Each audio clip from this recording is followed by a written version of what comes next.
Строительство новой участковой больницы со стационаром на 30 коек и поликлиникой на 100 посещений в смену в сельском поселении Алиюрт возводят в рамках национального проекта здравоохранения. Здесь, в сельском поселении Алиюрт, только одна амбулатория. И, конечно, охватить как можно больше жителей не получается. В новом учреждении будут созданы все необходимые условия для оказания качественной медицинской помощи. Здесь будут принимать как узкие специалисты, так и специалисты широкого профиля.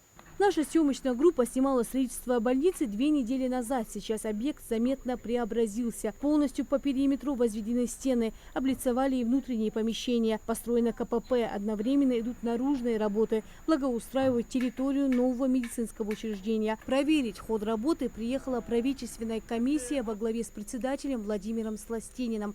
Премьер пообщался с подрядчиком и начальником участка. Отметил важность сдачи объекта в срок и качество работы. Одновременно все идет. Одновременно все идет.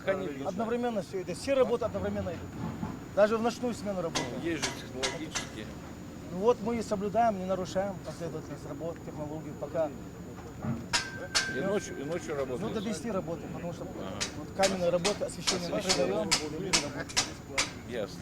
Новую участковую больницу в Алиюрте начали возводить в сентябре прошлого года. Подрядчик ООО «Гранул». Здание будет двухэтажным. Общая площадь объекта около 2000 квадратных метров. Особое внимание в новом учреждении уделяют размещению медиков. Все кабинеты построят с учетом удобства как врачей, так и пациентов. Позади самая основная часть работ. На сегодняшний день по национальным проектам строится на общий объем 4 миллиарда. Есть объекты, которые не вызывают сомнения о том, что мы успеем сдать их вовремя, но данный объект тоже находится под вопросом. Поэтому сегодня мы и с министром строительства, и министром здравоохранения делаем по поручению главы республики инспекционные проверки. Мы сейчас едем еще по некоторым объектам.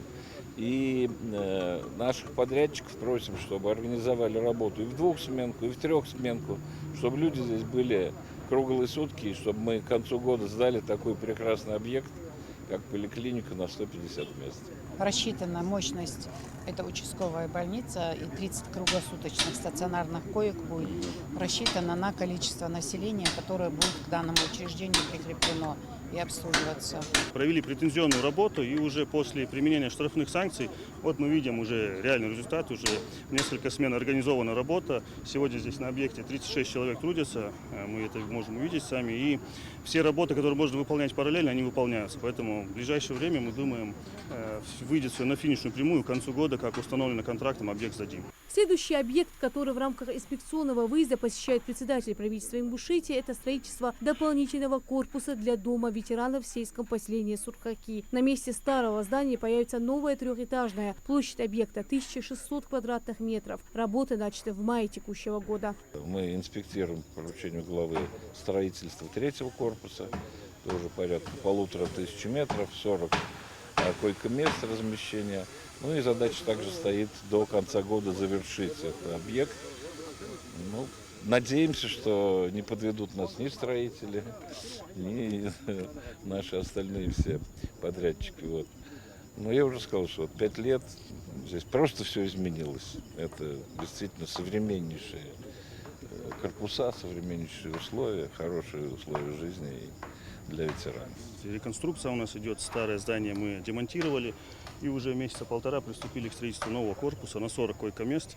Мы наблюдаем небольшое отставание, у нас начата претензионная работа, но уже после предписания они увеличивают количество рабочих, количество смен на объекте, поэтому, думаю, справимся. 2 корпуса, которые сегодня существуют, они 100 человек готовы принять.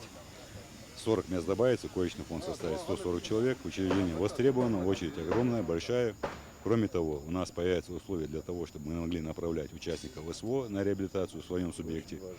И все это будет оплачиваться частично по линии ФОМС, нагрузка на республиканский бюджет уйдет.